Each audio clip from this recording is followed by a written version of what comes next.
One of the more gruesome aspects of the Holocaust and Nazism during the 1930s and 40s revolves around human experimentation. As a trigger warning, I will be discussing some gruesome details. This is not for entertainment purposes, this is for education only, to bring light what happened during the Holocaust. Also, with Nazism on the rise today, I think it's important that we remember how evil Nazism actually is.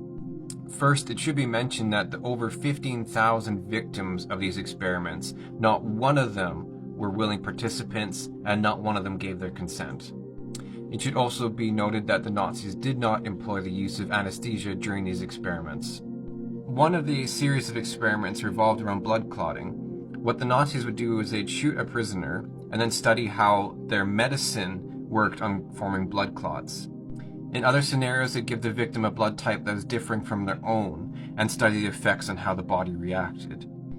Another series of experiments was on bones and how they reacted to being removed, or bone transplants or anything with respect to that.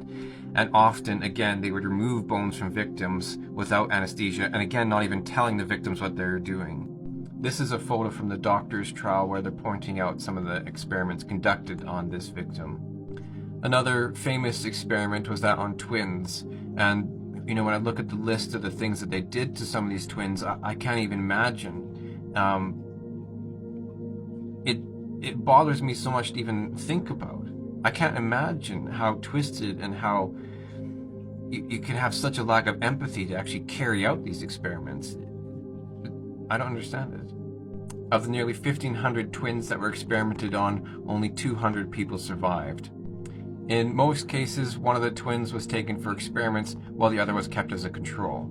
They infected them with diseases, they amputated their limbs, and in some cases they even sewed them together to try and create conjoined twins.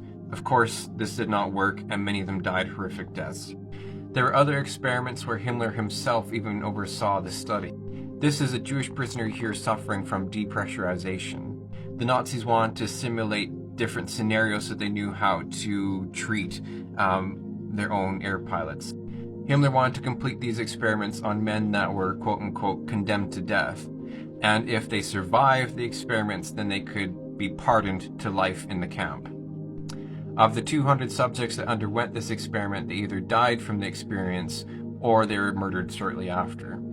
The list of experiments unfortunately does not end there, and I encourage anyone interested to go read the doctor's trial transcripts or any information on the doctor's trial, as it brings to light the evil that was behind these experiments.